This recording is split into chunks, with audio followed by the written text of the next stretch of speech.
Bismillahirrahmanirrahim. Assalamualaikum warahmatullahi wabarakatuh. Innal hamdalillah nahmaduhu wa nasta'inuhu wa nastaghfiruh wa na'udzu billahi min shururi anfusina wa min sayyiati a'malina. Man yahdihillahu fala mudhillalah wa may yudlil fala hadiyalah. Asyhadu an la ilaha illallah wahdahu la syarikalah wa asyhadu anna Muhammadan abduhu wa rasuluh. Ya ayyuhalladzina amanu taqullaha haqqa tuqatih wa la tamutunna illa wa antum muslimun. Ya ayyuhan nasu taqu rabbakumul ladzi khalaqakum min nafsin wahidah wa khalaqa minha zawjaha wa batha minhuma rijalan katsiran wa nisaa'a wattaqullaha alladzi tasaaluna bihi wal arham innallaha kana 'alaikum raqiba. Amma ba'du, fa inna ahsanal kalami kalamullah wa khairal huda hudan nabi sallallahu alaihi wasallam wa syarrul umuri muhdatsatuha fa inna kulla muhdatsatin bid'ah wa kulla bid'atin dhalalah wa kulla dhalalatin finnar. Masyiral muslimin wal muslimat, para ikhwan dan akhwat, para jamaah yang dirahmati dan dimuliakan oleh Allah Subhanahu wa taala. Mengawali pertemuan kita pada kesempatan pagi hari yang berbahagia ini, tidak ada kata yang pantas untuk kita panjatkan melainkan untuk terus bersyukur kepada Allah Subhanahu wa taala atas segala kenikmatan, taufik, hidayah serta anugerah yang Allah Subhanahu wa taala limpahkan kepada kita sampai detik ini. Sehingga pada kesempatan pagi hari yang berbahagia ini kita dimudahkan oleh Allah Subhanahu wa taala untuk datang ke tempat ini, ke salah satu taman di antara taman-taman surga yang ada di dunia. Dan semoga Allah Subhanahu wa taala mencatat segala langkah kaki kita menuju tempat ini sebagai pemberat amal timbangan kebaikan kita di akhirat, dan semoga kita termasuk ke dalam orang-orang yang disabdakan oleh Nabi alaihi salatu wassalam di dalam hadis beliau, di mana Nabi alaihi salatu wassalam pernah menyebutkan, man salaka tariqan yaltamisu fihi ilman sahalallahu lahu bihi tariqan ilal jannah. Barang siapa yang dimudahkan oleh Allah Subhanahu wa taala untuk datang menuju majelis ilmu, maka niscaya jalan yang dia tempuh itu akan dijadikan sebagai jalan dia untuk dimasukkan ke dalam surganya kelak. Dan semoga kita yang ada di sini termasuk ke dalam orang-orang yang akan dimudahkan untuk dimasukkan ke dalam surga Allah Subhanahu wa ta'ala. Para jamaah yang dirahmati dan dimuliakan oleh Allah, ini kali pertama saya ke tempat ini. Nah, ini perdana ya, tapi bukan kartu perdana ya. Ya, ini kali pertama saya ke sini, pertemuan perdana, dan semoga Allah Subhanahu wa ta'ala memudahkan kita untuk pada pertemuan-pertemuan berikutnya dengan izin Allah dan taufik darinya. Pada kesempatan yang berbahagia ini kita akan belajar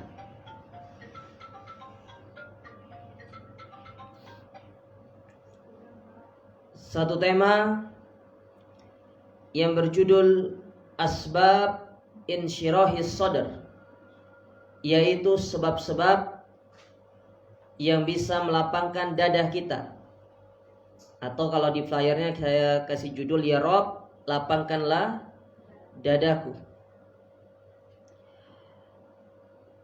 Kajian kita mulai dari firman Allah Subhanahu wa taala di dalam surat Toha, surat yang ke-20, pada ayat yang ke-23 dan seterusnya, di mana Allah Subhanahu wa taala berfirman, idhab ila fir'auna innahu tagha.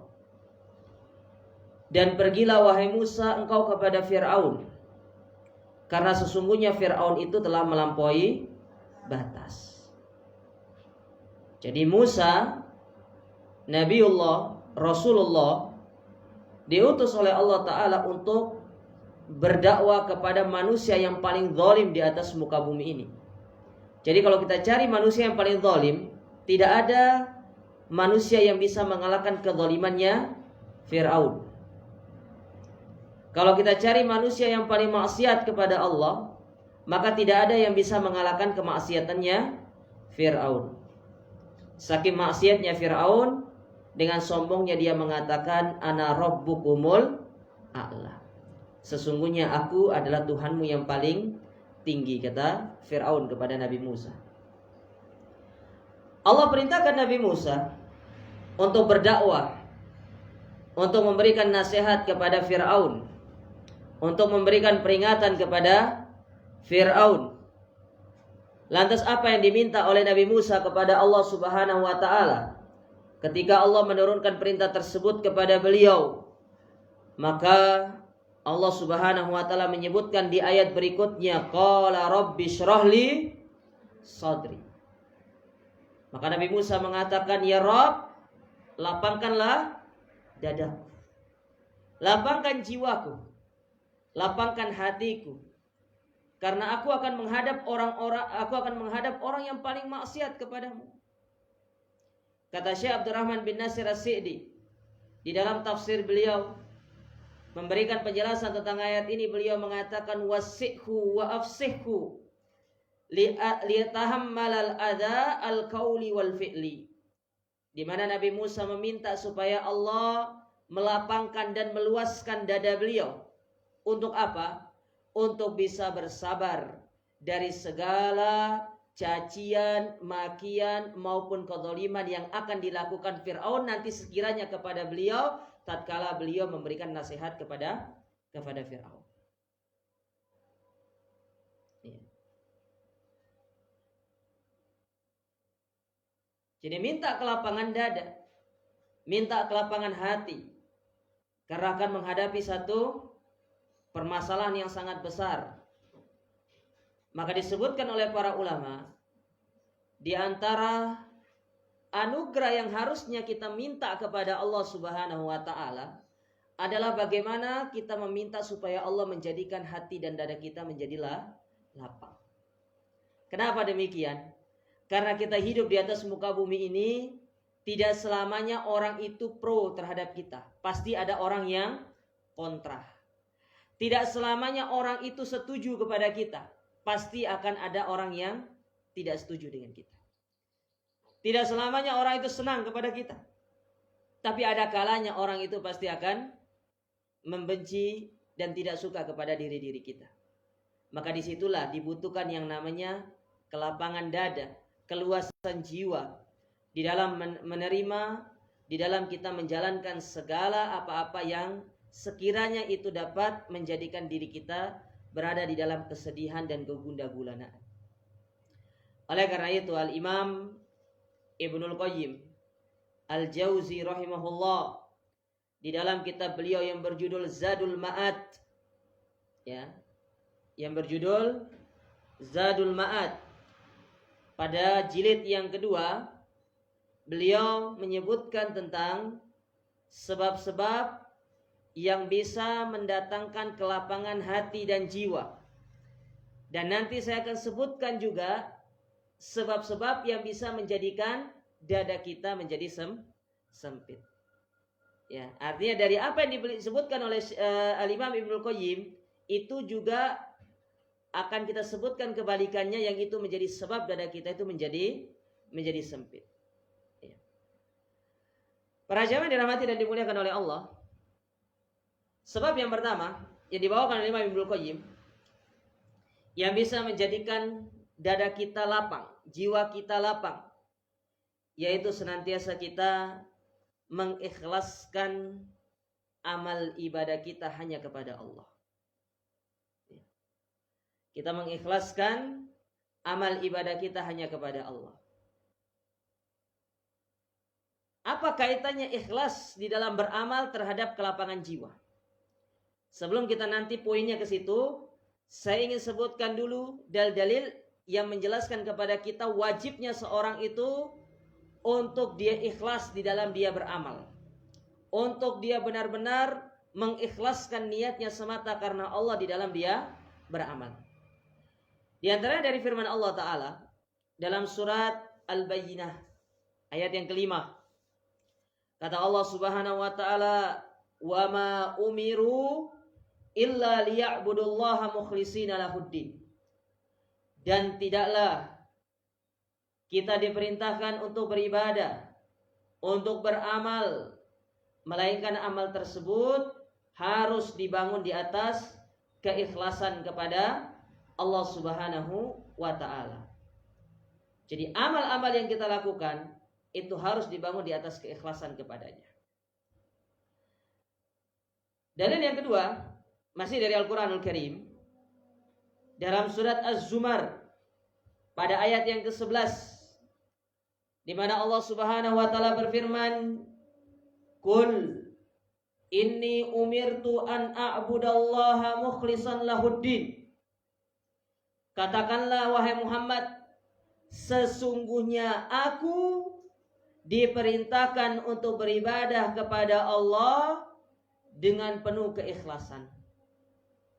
Benar-benar ibadah yang kita lakukan, amal soleh yang kita kerjakan, kita bangun di atas keikhlasan kepada Allah Subhanahu wa Ta'ala. Ya. Dalil yang kedua, dalil yang berikutnya yang ketiga, yaitu dari hadis Nabi SAW. Hadis yang sangat familiar. Hadis yang dikeluarkan oleh Al-Imam Al-Bukhari dan Imam Muslim dari sahabat Umar Ibnul Khattab radhiyallahu taala anhu. Yang mana hadis ini dibawakan oleh Imam An-Nawawi pada hadis yang pertama dari kitab Arba'in An-Nawawiyah. Di mana Nabi alaihi salatu wasallam bersabda, "Innamal a'malu bin niat." Sesungguhnya amal ibadah itu tergantung niatnya. Jadi amal ibadah itu tergantung niat. Ya. Wa innamal likulli imri'in ma nawa.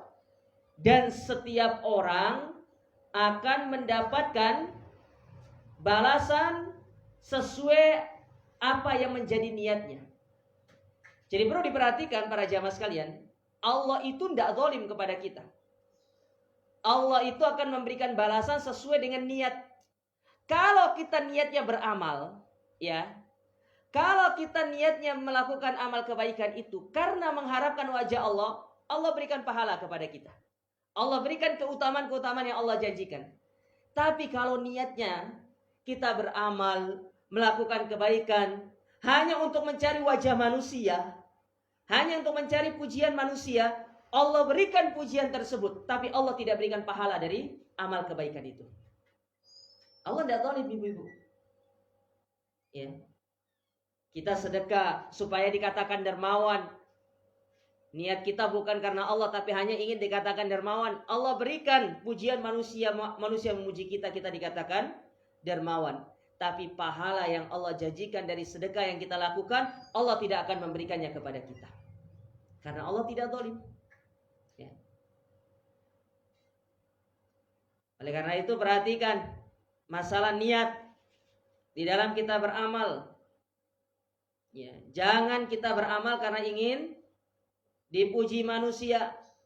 Jangan kita beramal karena ingin disanjung manusia. Semua itu merupakan ya perkara yang akan membinasakan kita di dunia.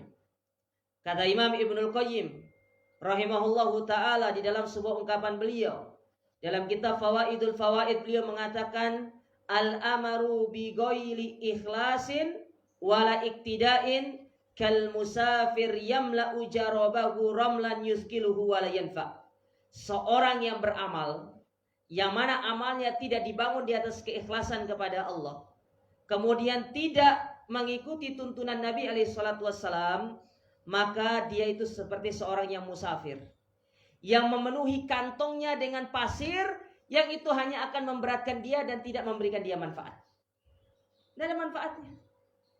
Capek beramal, tapi nggak dapat pahala, hanya dapat pujian. Oleh karena itu jauhkan diri kita dari riya di dalam beramal. Jauhkan diri kita dari yang namanya ingin disanjung, ingin dipuji. Tapi benar-benar kita ikhlaskan diri kita hanya kepada Allah Subhanahu wa ta'ala. Taib.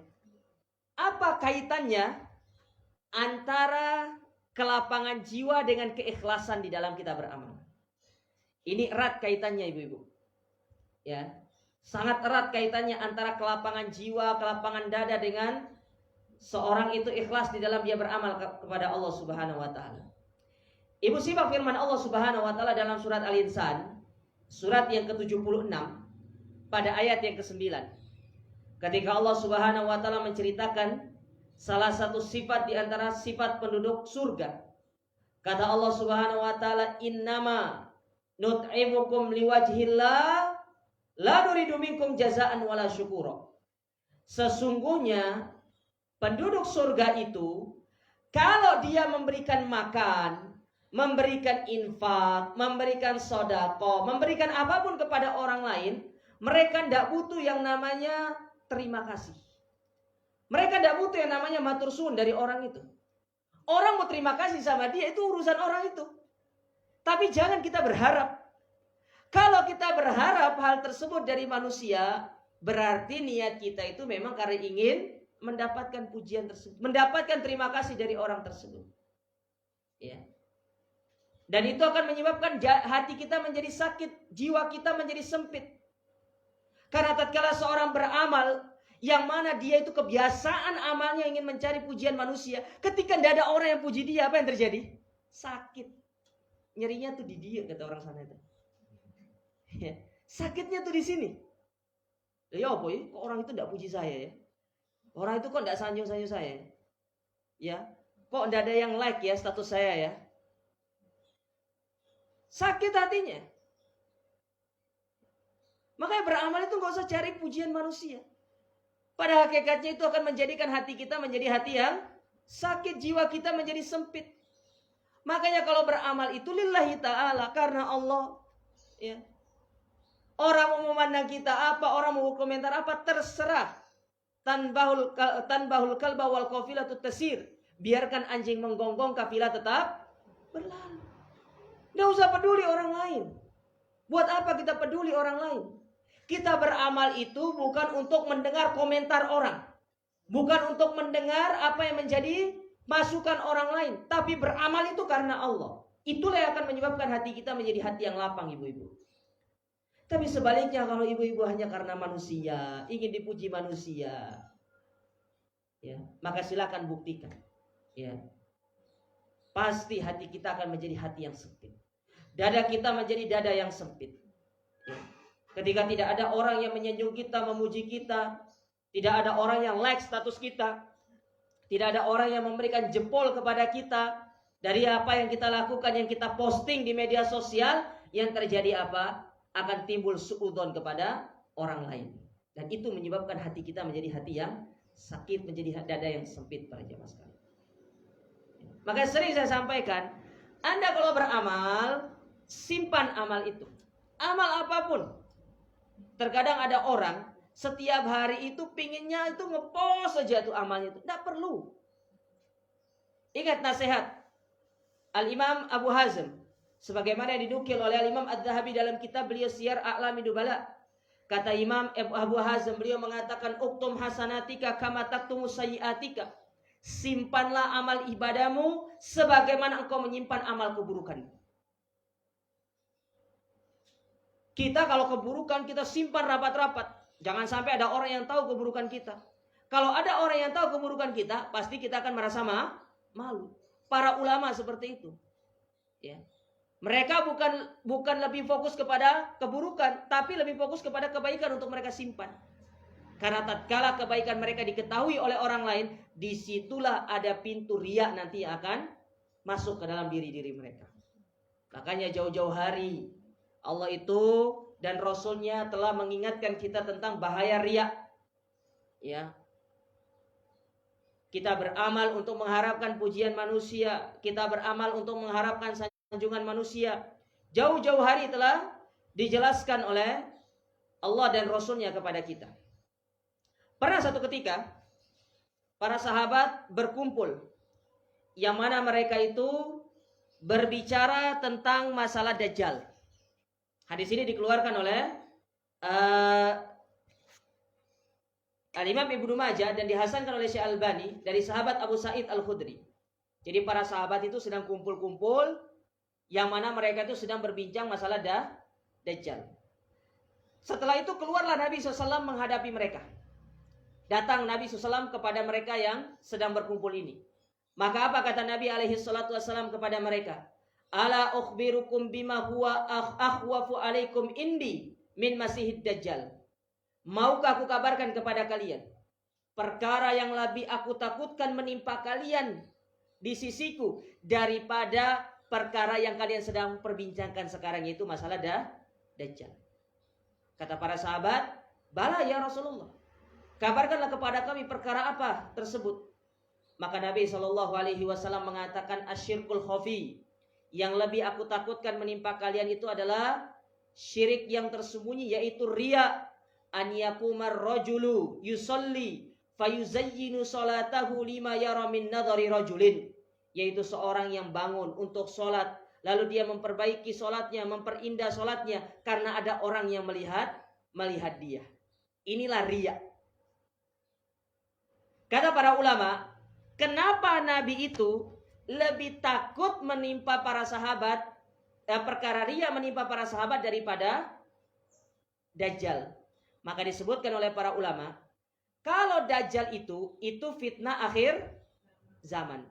Kemungkinan kita yang hadir di sini tidak bisa ketemu sama Dajjal, kecuali kalau ibu-ibu berdoa, ya Allah saya ingin ketemu Dajjal gitu kan. Ya itu beda hal kalau itu. Tapi saya berharap jangan berdoa begitu. Karena ada orang-orang yang nyeleneh berdoa, saya ingin ketemu ini, saya ingin itu, jangan. Ya, doa itu yang baik-baik aja. Sebelum bertemu Dajjal, kalahkan dulu tentara-tentaranya Dajjal itu. Syaitan yang ada di dalam diri kita ataupun yang ada di luar diri kita. Ya, terlalu superior mereka dengan segala bisikan-bisikannya kepada kita. Betapa banyak orang yang tidak mampu untuk keluar dari bisikan-bisikan syaitan. Ya. Sedangkan riya itu adalah fitnatuz zaman, fitnah sepanjang zaman. Selama kita beramal, selama itu pula pasti seorang itu akan tergores atau akan dia itu bergelut dengan yang namanya riya. Maka kita berdoa kepada Allah, minta supaya kita dijauhkan dari riya. Ya. Saking bahayanya riya ini jamaah. Tidak hanya Allah Subhanahu wa taala menghinakan orang-orang yang beramal karena riya itu di dunia, Allah hinakan mereka di akhirat pula. Di dunia apa bentuknya penghinaan Allah kepada kita karena kita riya? Yaitu tadi, hati kita menjadi hati yang sempit, dada kita menjadi dada yang sesak. Sedangkan di akhirat, apa balasan yang Allah berikan kepada orang-orang yang riya?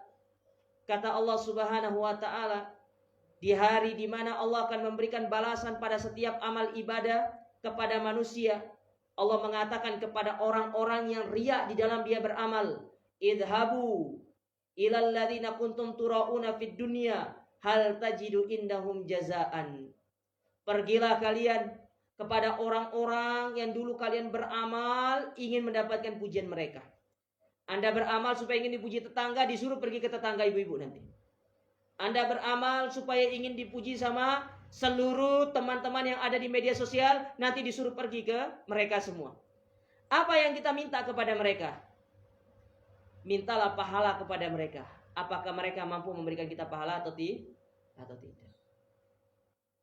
Ini Allah hinakan.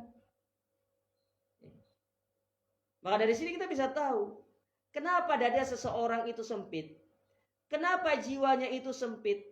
Karena dia itu selama ini beramal bukan karena Allah. Dia beramal karena manusia. Sehingga tatkala manusia tidak ada yang memuji dia, akhirnya dia menjadi sakit hati. Ya. Dan ibu harus tahu, sakit hati itu merupakan penyebab utama dari sakit badan. Dari sakit badan, dari sakit hati nanti muncul ke pusing, vertigo, darah tinggi, ya. Ujung-ujungnya nanti stroke nanti itu. Hati-hati. Ya. Jauhkan diri kita dari yang namanya riya, ibu-ibu. Tidak ada manfaatnya. Wallahi kita katakan tidak ada manfaatnya. Hanya kesenangan sesaat, ya, hanya kenikmatan sesaat. Setelah itu yang datang kepada kita adalah kesedihan, kegundagulanaan yang akan menyelimuti orang-orang yang riya di dalam dia beramal. Ya, capek kita beramal. Ada orang pergi umroh, keluarin uang banyak-banyak, ya. Harusnya di sana dia ibadah dengan ikhlas lillahi ta'ala. Tapi sampai sana saya banyak dapati, ya, doa depan Ka'bah hanya sekedar untuk apa? Kebutuhan postingan saja. Padahal dia tidak doa. Ini tidak benar seperti ini. Lillahi ta'ala. Karena Allah. Simpan amal ibadah kita. Karena itu dapat menjadikan hati kita menjadi hati yang lapang, dada kita menjadi dada yang lapang. Ya. Jadi menanamkan keikhlasan di dalam diri, memupuk hati ini dengan keikhlasan kepada Allah, maka niscaya itu merupakan sebab utama kita bisa menggapai kelapangan hati dan jiwa. Itu perkara yang pertama. Perkara yang kedua. Ini kita kajian sampai jam berapa? Hah? Biasanya sampai jam berapa? 1,5 jam atau 1 jam aja? Oh, 1,5 jam. Ya, biar kita tahu anunya, range waktunya. Itu 1,5 jam. Nanti tanya jawab, ada kan? Iya. 5 menit tanya jawab cukup? Oh, tergantung. Yang penting jangan bawa pertanyaan dari rumah, ibu-ibu. Kalau satu orang bawa pertanyaan dari rumah, ya lumayan. Yang kedua, di antara sebab kelapangan dada, mendapatkan kelapangan dada, yaitu ilmu. Sedangkan sebab hati seseorang atau dada seorang sempit yaitu kejahilan.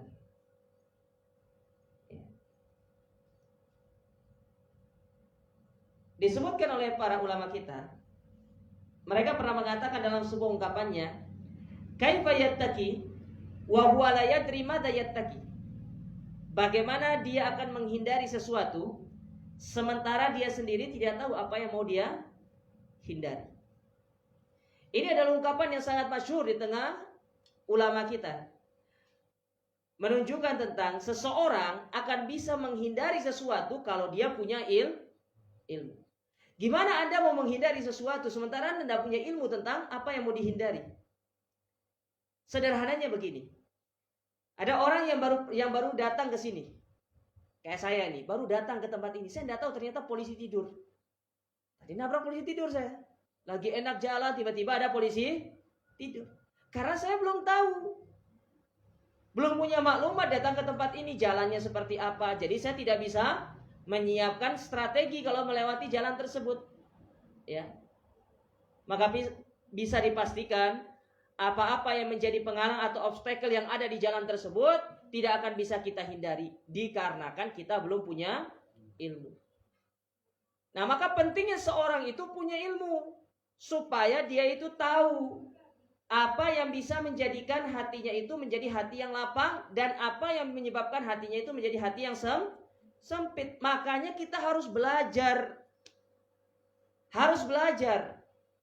Menuntut ilmu agama. Semakin luas seseorang itu memiliki ilmu, semakin luas pula dada mereka. Tapi semakin mereka itu jauh dari ilmu, akan semakin sempit dadanya. Maka benar Nabi SAW mengatakan tolabul ilmi faridatun ala kulli muslim. Menuntut ilmu agama itu hukumnya wajib. Wajib. Ya.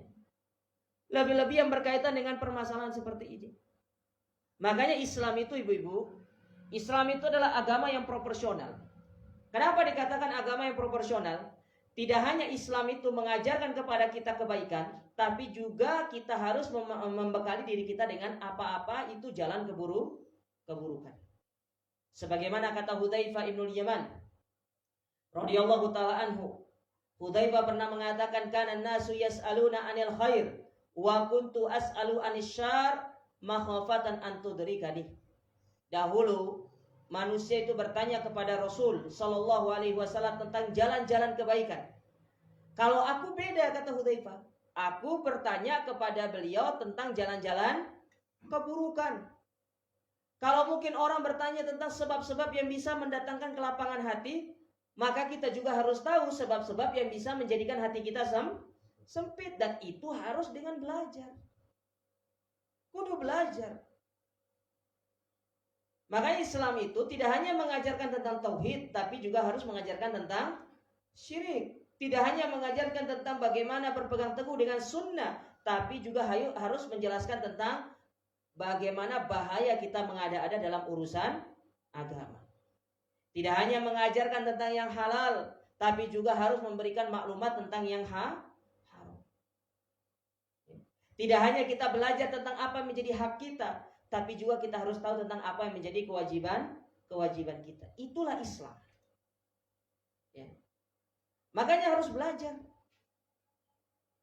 Maka sungguh indah apa yang dikatakan oleh para ulama itu, al-jahlu aslu kulli syarr. Kejahilan itu merupakan pangkal segala keburukan. Orang gak punya ilmu, dia akan terjatuh ke dalam keburukan yang sangat banyak. Makanya nasihat Umar bin Abdul Aziz rahimahullahu ta'ala dalam sebuah ungkapannya, beliau pernah mengatakan, man abadallaha bighairi ilmin kana ma yufsid aktsar mimma yuslih. Orang yang beribadah kepada Allah tanpa ilmu lebih banyak merusak daripada benernya. Lebih banyak salahnya daripada benernya. Bagaimana seorang bisa benar dalam dia beribadah, dalam dia beramal, dalam menjauhkan dirinya dari perkara yang bisa mendatangkan dari perkara yang bisa menjadikan hatinya sempit, dan dia mengambil perkara yang bisa menjadikan hatinya lapang, sementara dia tidak punya ilmu. Harus belajar, duduk di majelis ilmu, ya. Sebagaimana kita sudah sebutkan di awal tadi hadis Nabi SAW, kalau hadis yang berkaitan tentang keutamaan menuntut ilmu itu sebagai jalan menuju surga tidak bisa menggerakkan kita untuk terus datang ke majelis ilmu, maka hadis yang mana lagi atau ayat yang mana lagi yang harus disampaikan kepada kita supaya hati kita tergerak untuk datang ke majelis-majelis ilmu. Ya. Namun perlu diperhatikan, karena ada orang yang datang ke majelis ilmu itu hanya mendapatkan apa? Mendapatkan semangatnya saja, tapi tidak mendapatkan taksil ilmu itu. Semangat kalau ngaji, dari satu kajian ke kajian berikutnya itu bisa sehari mungkin 3 kali. Tapi ketika kita lihat kepada diri kita, yang kita dapatkan hanya semangat, tidak benar-benar taksil, tidak benar-benar kita mendapatkan ilmu yang banyak. Ya. Ini disebabkan karena salah satunya adalah niat. Ya. Makanya kudu belajar. Ya, kita harus belajar karena belajar itu penting. Allah Subhanahu wa taala saja mengatakan dalam surat At-Taubah pada ayat yang ke-122, apa kata Allah taala? Makana lil mu'minina wa makana al mu'minuna liyanfiru kaffa falaula nafara min kulli firqatin ta'ifatun minhum falaula min kulli firqatin minhum ta'ifatun liyatafaqahu fid din wa liyundhiru qaumahum idza rajau ilaihim la'allahum yahdharun. Kata Allah Subhanahu wa taala, tidak sepatutnya bagi seluruh orang-orang beriman mereka pergi ke medan jihad semuanya. Kita tahu medan jihad itu adalah medan yang sangat luar biasa. Jihad itu adalah ibadah yang sangat agung di sisi Allah Ta'ala. Tapi keagungan jihad itu dapat dikalahkan dengan kita menuntut ilmu agama. Karena seorang tidak akan bisa berjihad dengan benar kalau dia tidak punya ilmu. Gimana orang bisa berjihad dengan benar kalau dia tidak punya ilmu? Akhirnya yang terjadi apa? Terjatuh ke dalam kesalahan dalam jihad. salah di dalam memaknai makna jihad. Kan itu yang banyak terjadi di tengah-tengah kaum muslimin. Sedikit-dikit namanya jihad. Padahal koridor jihad itu ada, telah dijelaskan oleh para ulama. Memerangi orang kafir itu ada ketentuan-ketentuannya. Bukan seperti mereka-mereka yang sembarangan ngebom sana, ngebom sini. Ada koridornya. Tidak semua kafir boleh diperangi. Yang boleh diperangi itu hanya kafir harbi, kafir yang jelas-jelas menunjukkan permusuhan kepada kita. Adapun kafir dhimmi, ya, kafir musta'man, kafir mu'ahad, yang mereka masuk ke negara kita dengan visa, yang itu sebagai jaminan mereka, turis datang ke kita, ya tidak boleh kita perangi. Ini tidak dibom sana, dibom sini. Akhirnya merusak citra Islam, dan itu yang tidak diperbenarkan di dalam agama kita.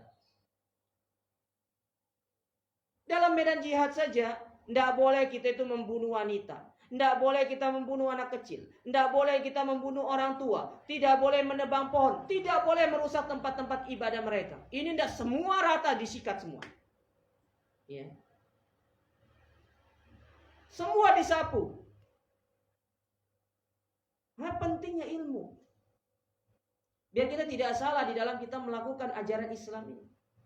Makanya dakwah salafiyah, di antara prinsip yang pertama yang disebutkan oleh Syekh Abdul Salam Barjas bin Ali Abdul Karim dalam kitab beliau Usul Dakwah Salafiyah, yang itu kami ajarkan juga pada setiap Selasa kedua habis Isya di Surabaya di Masjid Jami Mekah.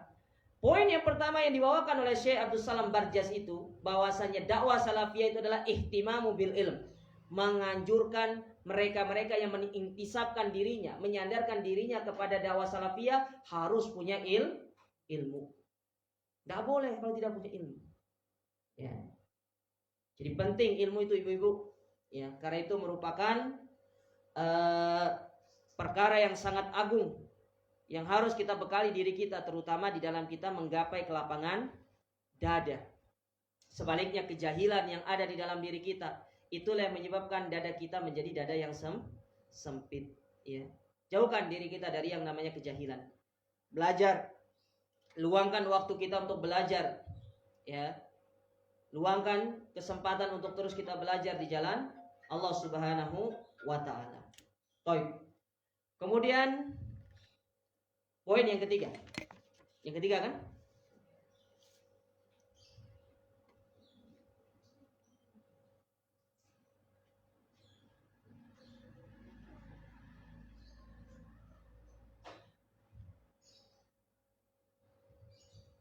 Poin yang ketiga,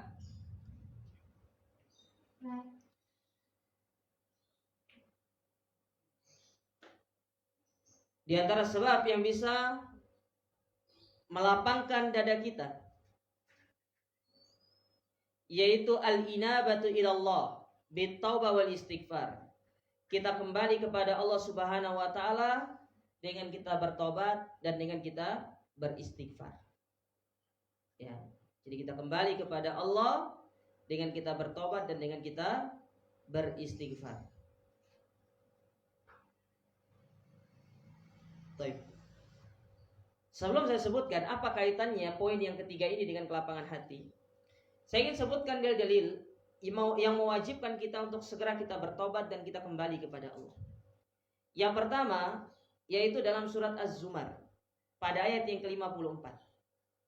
Surat Az-Zumar pada ayat yang ke-54, di mana Allah Subhanahu wa taala berfirman, "Wa anibu ila rabbikum wa aslimulah min qabli ayyatiyakumul adzab tsumma la tunsarun." Kata Allah Subhanahu wa taala, dan kembalilah kalian segera kepada Rabb kalian dan berserah dirilah sebelum datang kepada kalian azab, kemudian tidak ada yang akan menolong kalian. Ya. Kemudian ayat berikutnya dalam surat At-Tahrim pada ayat yang ke-8, di mana Allah Subhanahu wa taala berfirman, "Ya ayyuhalladzina amanu tubu ilallahi taubatan nasuha." Wahai orang-orang yang beriman, bertaubatlah kita kepada Allah dengan taubatan yang nasuh. Ibu kalau perhatikan dua ayat ini, ya. Kedua ayat ini Dua-duanya itu menggunakan fi'il amr. Ibu tahu fi'il amr kan? Bu, tahu fi'il amr, Bu? Fi'lul amri. Pernah dengar kan? Fi'il amr itu kata kerja perintah. Kan dalam bahasa Arab itu ada 3 kata kerja. Ada namanya fi'lul madhi, ada namanya fi'lul mudhari, ada namanya fi'lul amr. Fi'il madhi itu kata kerja lampau. Fi'il mudhari kata kerja sekarang dan yang akan datang. Fi'il amr itu kata kerja perintah. Dalam pandangan para ulama usul, ya terutama kalangan ulama usul fiqh, yang namanya perintah itu yufidul wujub. Perintah itu mengandung makna wajib. Bisa dipahami ya? Jadi kalau kita lihat kedua ayat ini, Allah menggunakan kata kerja perintah, berarti kita bertobat itu hukumnya wajib. Makanya kata Imam An-Nawawi, taubat, kembali kepada Allah, inabah kepada Allah, kembali kepada Allah, bertobat kepada Allah, beristighfar kepada Allah, wajibatun alal faur, yaitu di antara kewajiban yang harus disegerakan, tidak boleh pakai delay. Biar pesawat aja yang delay dengan alasan operasional. Taubat itu tidak boleh delay, harus segera. Ya, segera kita bertobat kepada Allah. Kenapa kita disuruh segera untuk bertobat kepada Allah? Karena kematian itu tidak menanti seorang untuk bertobat. Nah, ada ceritanya kematian itu kalau mau datang, kita ketemu sama kematian, malaikat maut, saya belum tobat. Oh ya, saya pulang dulu. Tidak ada ceritanya. Walikulli ummatin ajal, idza jaa ajaluhum fala yastakhiruna sa'a wa la yastaqdimun. Setiap umat itu punya ajal, ada masa expirednya. Kalau sudah tiba masa expirednya, sudah tiba masa ajalnya, maka tidak bisa dimundurkan, tidak bisa dimaju. On time datangnya. Malaikat gak ada urusan. Malaikat maut gak ada urusan. Ustaz, gimana kalau di rumah itu ada anjingnya, ada foto bernyawanya? Tidak ada urusan malaikat maut itu. Kalau sudah mati ya mati. Wayanya mati ya mati orang itu. Wayanya dicabut, nyawa dicabut namanya sama malaikat maut. Gak ada urusan. Makanya kita disuruh segera bertobat kepada Allah. Karena kita tidak tahu umur kita sampai kapan. Kata Imam Asy-Syafi'i dalam beberapa bait syairnya. Di antaranya beliau mengatakan, tazawwad minat tuqa fa innaka la tadri idza janna al-lailu hal ta'ishu ilal fajri. Berbekallah kalian dengan ketakwaan, karena tatkala malam sudah datang menyelimuti, kalian tidak tahu apakah kalian bisa hidup sampai besok pagi atau tidak. Orang kalau sudah tidur, dia akan mendapatkan satu di antara dua kemungkinan. Kemungkinan yang pertama, masih bisa mengucapkan alhamdulillahilladzi ahyana ba'dama amatana wa ilaihin. Berarti Allah masih berikan kita kesempatan untuk beramal. Atau kemungkinan yang kedua, nama kita diumumkan di media sosial, innalillahi wa inna ilaihi rajiun, telah berpulang ke rahmatullah, fulan bin fulan, fulana bintu fulan.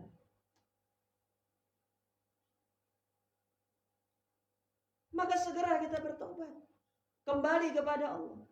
Lebih-lebih kata Nabi SAW, kullu bani adam khata' wa khairul khata'ina tawwabun. Setiap anak Adam itu pasti melakukan kesalahan. Tidak ada manusia yang tidak ada salahnya. Kita semua ini berdosa. Maka kita disuruh untuk segera bertobat kepada Allah.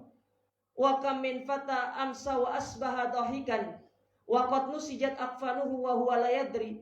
Betapa banyak para pemuda yang sore hari dan pagi harinya ketawa tiwi, masih bisa bercanda, tahu-taunya kain kafannya sudah dibentangkan dan siap untuk dibawa menuju liang lahatnya.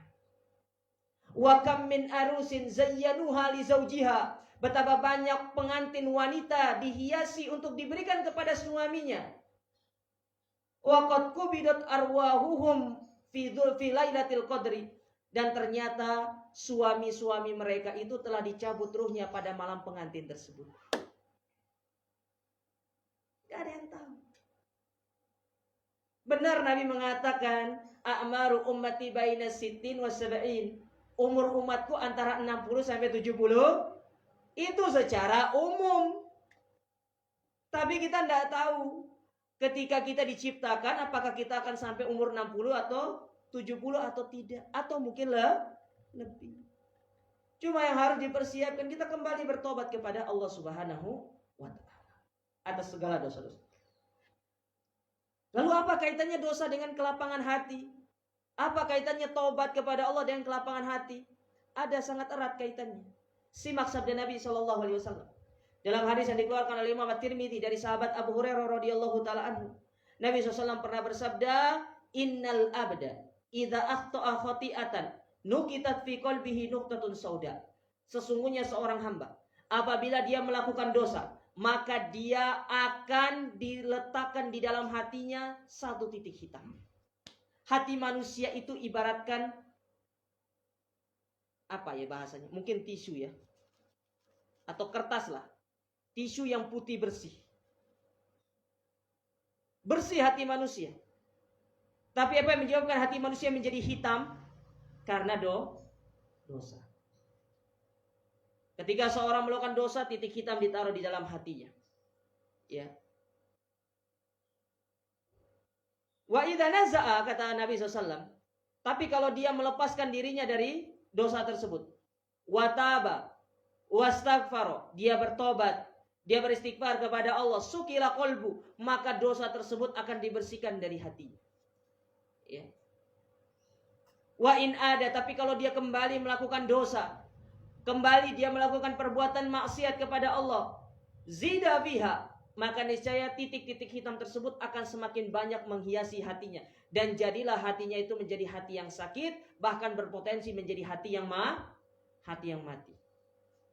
Jadilah seseorang itu menjadi jiwa yang sempit, hatinya sempit, dadanya sempit, karena dosa. Makanya di antara sebab seseorang itu, kenapa dia memiliki jiwa yang sempit? Karena perbuatan dosanya. Sebaliknya, kenapa seorang bisa lapang jiwanya, bisa lapang hatinya? Karena dia sering kembali beristighfar, bertobat kepada Allah Subhanahu wa ta'ala.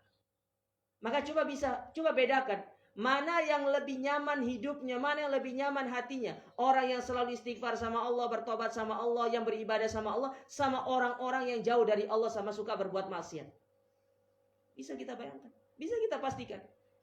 Orang-orang yang dekat sama Allah Ta'ala itu adalah orang-orang yang nyaman hatinya, yang nyaman jiwanya, yang dadanya lapang. Tapi coba lihat orang-orang yang bermaksiat sama Allah. Bukankah mereka mendapatkan kelezatan dalam maksiat? Kita katakan setiap maksiat ada lezatnya. Tapi setelah kelezatan itu akan datang kegundah-gulanaan dalam diri mereka. Apa kata seorang penyair? Tafnal ladzatu mimman nala safwata minal harami wa yabqal hizi wal aru tabqa awaqibu su'in fi maghabbatiha la khaira fil ladzati min ba'dihan naru. Kelezatan yang didapatkan dengan cara yang haram, ya semuanya akan sirna. Dan yang tersisa adalah kegundah-gulanaan di dalam diri orang-orang tersebut. Kalau sudah demikian, kalau sudah yang tersisa dalam diri kita adalah kegundah-gulanaan, maka apalah artinya kelezatan yang didapatkan dengan cara yang maksiat? Kalau nanti juga ujung-ujungnya kita masuk ke dalam api neraka. Waliyadzubillah. Maka kita katakan maksiat itu ada lezatnya. Orang zina itu ada lezatnya. Tapi setelah berzina, apakah dia tenang? Apakah dia bahagia? Jawabannya tidak. Iya. Orang mencuri, apakah orang mencuri itu ada kelezatannya? Ada, dia ngambil harta orang, senang di saat itu. Tapi setelah itu apa yang terjadi? Dia takut dikejar-kejar oleh polisi. Tidak tenang hidupnya. Makanya kita ya disuruh untuk kembali kepada Allah, bertobat kepada Allah, beristighfar kepada Allah atas segala dosa-dosa kita. Mau sampai kapan kita menunda-nunda tobat kita? Jangan seperti sebagian orang yang mengatakan kecil dimanja, muda foya-foya, tua kaya raya, mati melebu surga katanya. Nah, kapan ibadahnya? Ini slogan yang harus dibuang jauh-jauh. Ya, bila perlu dibuang ke dasar laut, karena ini bukan slogannya orang Islam. Kita benar-benar harus segera kembali kepada Allah Subhanahu wa ta'ala. Kita bertobat kepada Allah atas segala dosa-dosa yang pernah kita lakukan. Ya, maka terus kita minta ampun kepada Allah. Kita terus memohon ampunan kepada Allah Subhanahu wa ta'ala. Ya, semoga Allah Subhanahu wa taala senantiasa mengampuni dosa-dosa kita. Baik. Kemudian perkara yang keempat, di antara perkara yang bisa melapangkan hati kita adalah dengan kita berzikir kepada Allah Subhanahu wa taala. Memperbanyak zikir. Zikir itu dibagi 3. Zikir dengan lisan, zikir dengan hati, zikir dengan anggota badan. Ya. Kalau dengan lisan gimana? Ya dengan mengucapkan subhanallah, astagfirullah, itu zikir. Termasuk juga kata para ulama, zikir dengan lisan itu membaca Al-Quran. Itu zikir dengan lisan. Berbicara yang baik, tidak berdusta, itu termasuk zikir dengan lisan. Sedangkan zikir dengan hati, bagaimana hati ini senantiasa kita pautkan kepada Allah, senantiasa berharap kepada Allah, bertawakal hanya kepada Allah. Ya. Sedangkan zikir dengan anggota badan, ya seperti kita melakukan sholat 5 waktu di masjid bagi laki-laki, bagi ibu-ibu sholatnya di dalam rumahnya, pahalanya sama. Ya. Kemudian kita berpuasa, kita kalau bisa pergi haji dan umroh, ya, dan yang semisalnya. Ya, kita gunakan anggota badan kita ini untuk kita beribadah kepada Allah, karena itu bagian daripada zikir. Makanya kata para ulama, ya, zikir kepada Allah itu adalah ghidaul qalbi, makanannya hati. Ya, jadi makanan hati itu bukan ibu kasih spaghetti, ya, kemudian ibu kasih apa lagi? Ya, KFC, McD, ya. Bukan itu, tapi makanan hati itu adalah berzikir kepada Allah Subhanahu wa taala. Makanya ada sebuah ungkapan dari para ulama kita, zikrullah dawa. Zikir kepada Allah itu obat. Wa zikrun nasidda. Sementara ingat kepada manusia itu penyakit. Ya, ingat kepada manusia itu penyakit. Apalagi ingat sama mantan. Itu penyakit itu. Ya. Allah Ta'ala berfirman dalam Al-Quran dalam surat Ar-Ra'd pada ayat yang ke-28. Allah mengatakan, alladzina amanu wa tatma'innu qulubuhum bidzikrillah, atau wa tatma'inna qulubuhum bidzikrillah, ala bidzikrillahi tatma'innul qulub. Dan orang-orang yang beriman dan hati mereka tenang dengan berzikir kepada Allah, maka ketahuilah, dengan berzikir kepada Allah itu jiwa, hati menjadi tenang dan menjadi lapang. Sebaliknya, lupa kepada Allah, lalai dari berzikir kepada Allah, Allah ancam kita dengan kesempitan jiwa dan hati.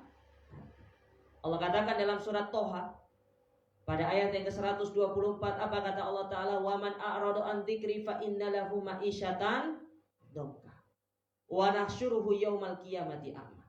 Dan orang-orang yang berpaling dari mengingat aku, dari berzikir kepadaku, kata Allah, maka niscaya orang ini akan berada di dalam kesempitan. Akan kami jadikan hidupnya menjadi sempit, dadanya menjadi sempit. Padahal dia punya segalanya dari urusan dunia. Coba ibu lihat orang-orang kafir itu, apa yang mereka tidak miliki dari urusan dunia? Orang kaya, siapa yang paling kaya, Bu? Orang kafir. Ya. Tapi betapa banyak orang-orang yang kaya, orang kafir itu, mereka mati bunuh diri.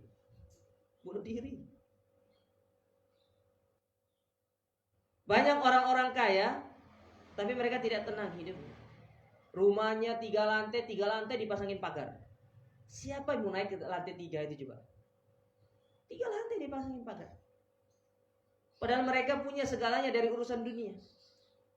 Takut untuk membelanjakan hartanya, karena takut hartanya berkurang. Itulah mereka-mereka yang Allah tanamkan rasa kesempitan di dalam jiwanya.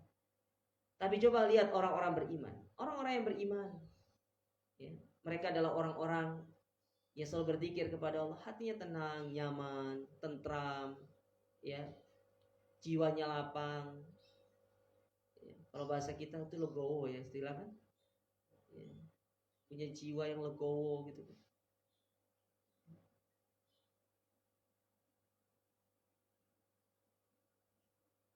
Oleh karena itu, jangan lupakan masalah ini. Ini adalah masalah yang sangat penting. Zikir kepada Allah Subhanahu wa taala. Yang kelima. Hah? 5 kan? Saya bilangnya apa tadi? Oh iya. Wah, ibu-ibunya nih. Jangan terlalu serius, Bu. Ya. Yang kelima. Kelima atau keenam? Ya.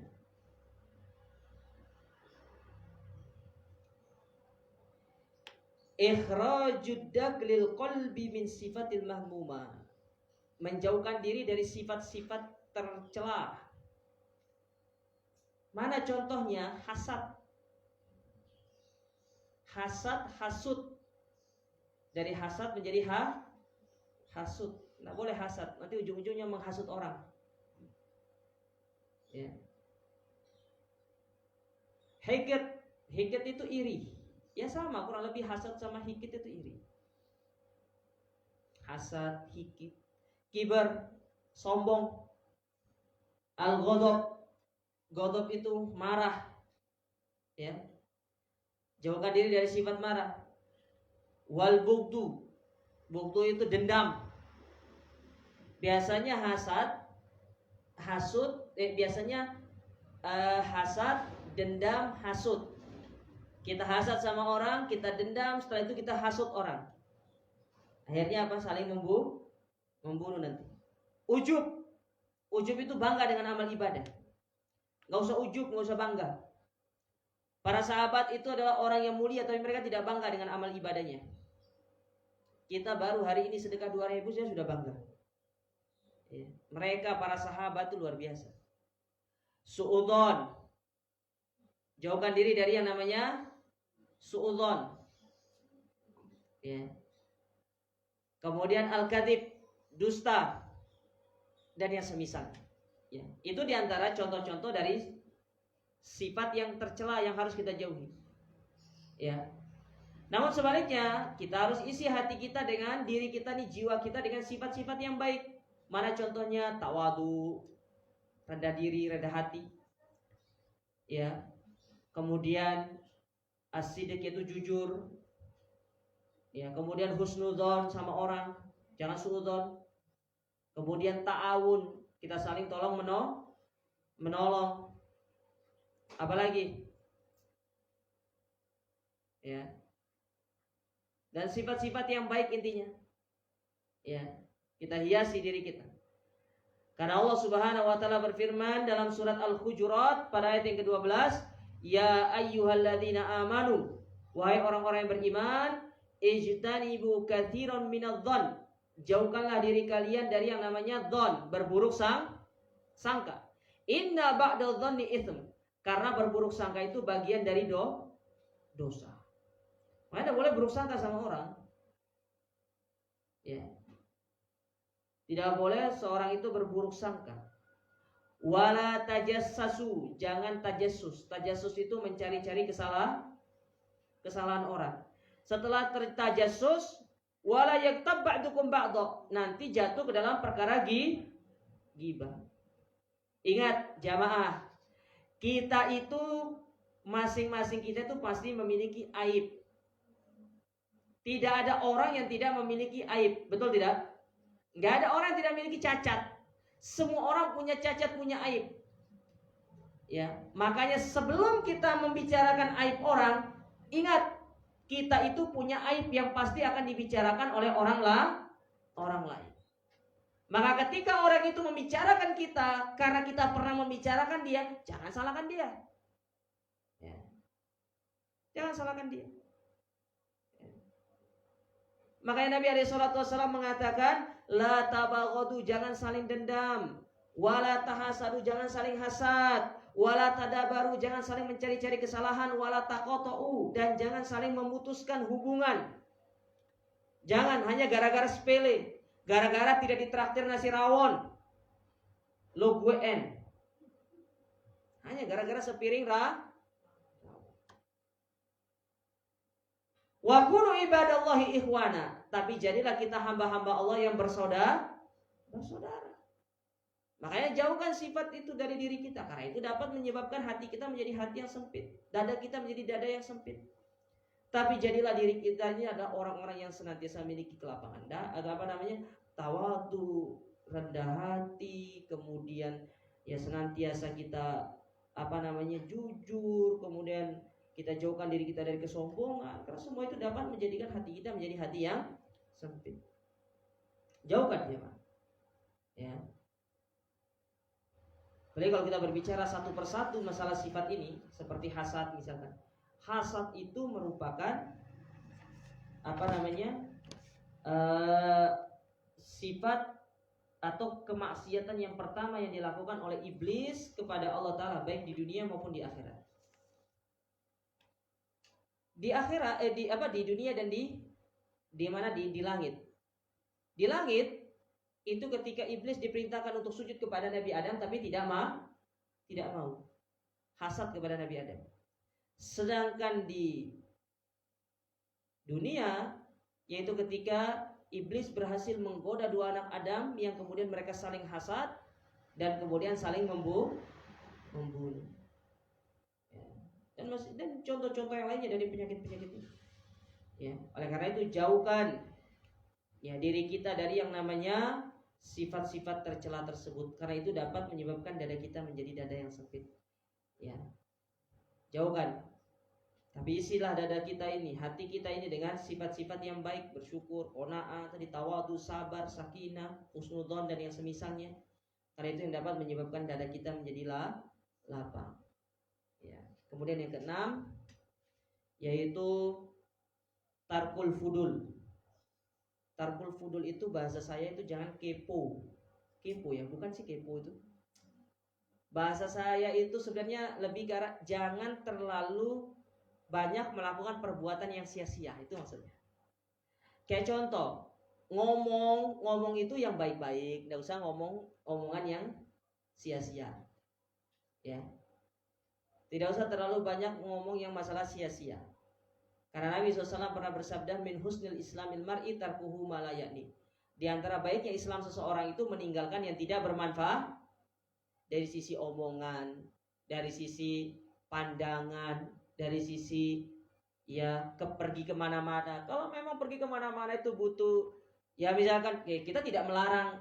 Terkadang ada orang yang salah kaprah ya, berarti kita ini tidak boleh pergi tamasya, tidak boleh. Enggak, ya silakan pergi, siapa yang larang. Cuma yang dilarang itu kalau perginya ke tempat-tempat yang nggak jelas gitu loh. Ya.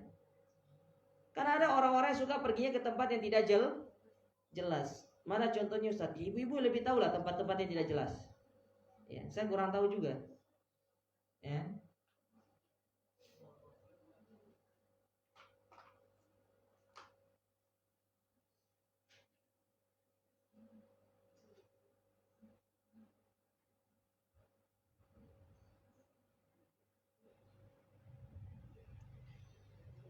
Pergi ke tempat-tempat yang tidak jelas. Ya. Tidak ada yang larang untuk silakan mutamasya. Ya, untuk keluarga tidak ada yang larang. Islam juga sangat memperhatikan masalah itu. Ya, ini tapi yang lebih ditekankan itu adalah ya lebih ke arah perbuatan-perbuatan yang sia-sia. Manfaatkan waktu ini dengan sebaik-baiknya. Ya. Manfaatkanlah kesempatan yang Allah berikan ini dengan sebaik-baiknya. Kemudian yang terakhir. Ini setelah ini kita tanya jawab saja. Yang terakhir adalah dengan kita berdoa, meminta supaya Allah menjadikan hati kita menjadi hati yang lapang. Berdoa kepada Allah Ta'ala. Ya. Di antara doanya seperti doa Nabi Musa dan doa-doa yang lainnya yang diajarkan oleh Nabi SAW. Ya, berdoa kepada Allah ibu-ibu, perbanyak berdoa, karena dengan kita berdoa kepada Allah, Allah Subhanahu wa taala akan menganugerahkan kepada kita hati yang lapang, dada yang lapang, sehingga kita termasuk orang-orang yang akan bisa menjauhkan diri kita dari kesempitan dada dan kesempitan jiwa kita. Wallahu ta'ala alam. Ini yang mungkin sekiranya bisa saya sampaikan.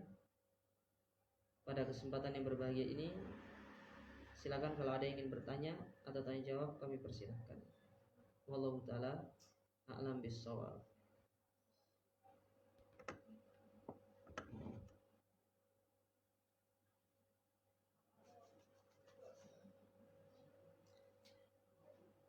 Kalau nggak ada pertanyaan kita tutup.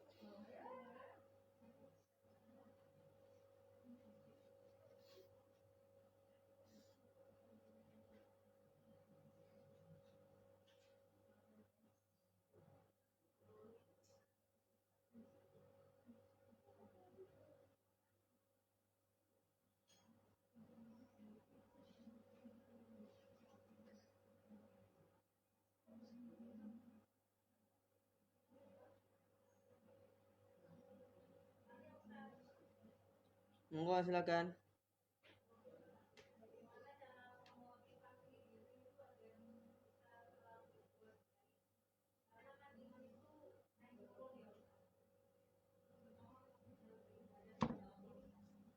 Ya.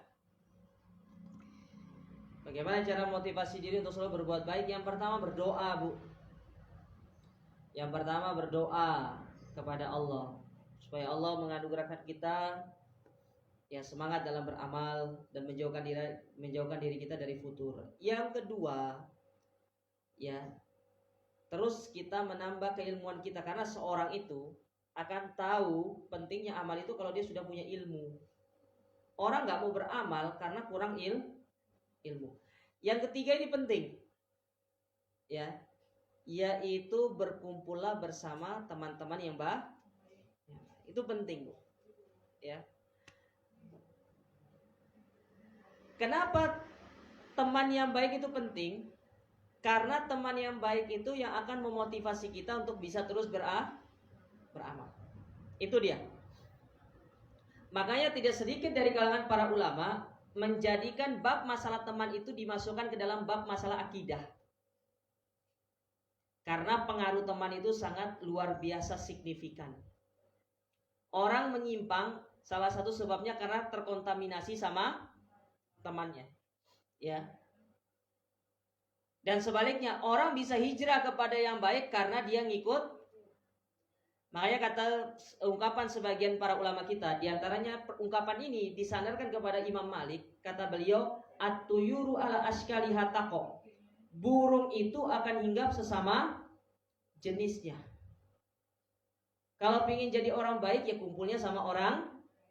Kalau pingin termotivasi beramal, kumpul sama orang yang rajin beramal. Ya, jadi pengaruh teman itu penting.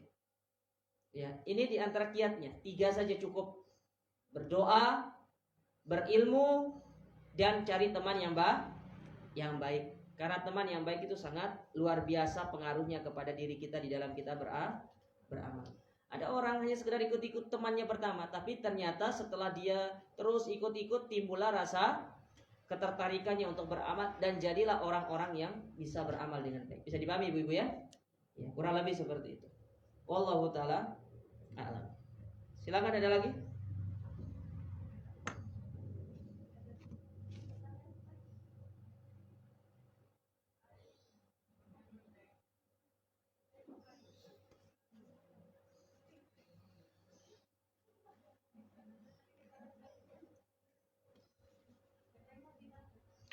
Nggak ada, cukup.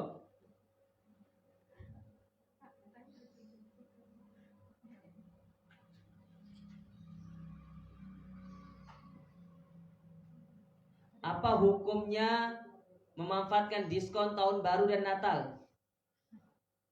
Hukumnya tidak boleh. Ya, saya rasa ada ibu-ibu mau tanya gitu sebenarnya. Hukumnya nggak boleh. Tapi kalau niatnya gini ya, kalau ibu pergi belanja, niatnya bukan karena itu, tapi sampai sana ya memang dikasih diskon karena memang pasannya, itu beda perkara. Tapi kalau niat awal, tahun baru rek, ya Natal banyak diskonnya, itu nggak boleh kalau itu. Bisa dipahami Bu ya? Ya.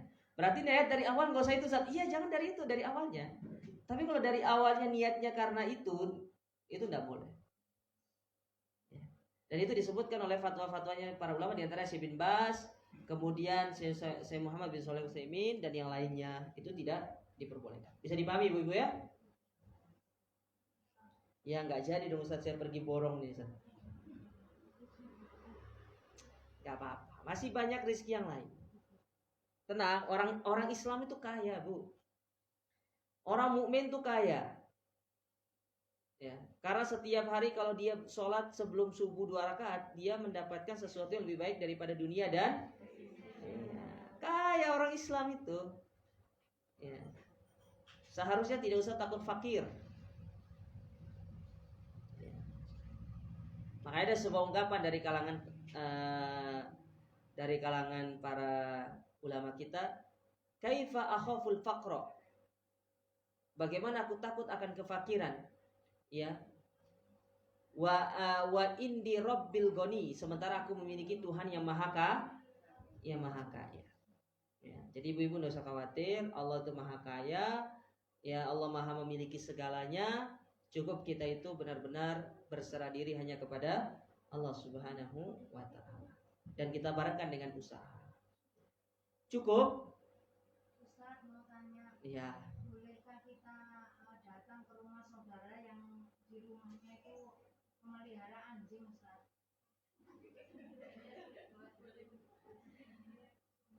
Kalau datang nggak ada masalah, tapi masalahnya ibu berani sama anjingnya nggak? Berani. Ya sudah, nggak usah datang kalau nggak berani. Ya, tapi nasihati saudara itu. Nah, jangan pelihara anjing, karena anjing itu menjadi penghalang malaikat rahmat masuk ke dalam rumah. Nasihati, ya. Mungkin karena dia jahil, karena dia tidak tahu ilmunya, dia pelihara. Apalagi anjing yang kecil-kecil itu apa? Yang kayak kucing itu kan? Iya.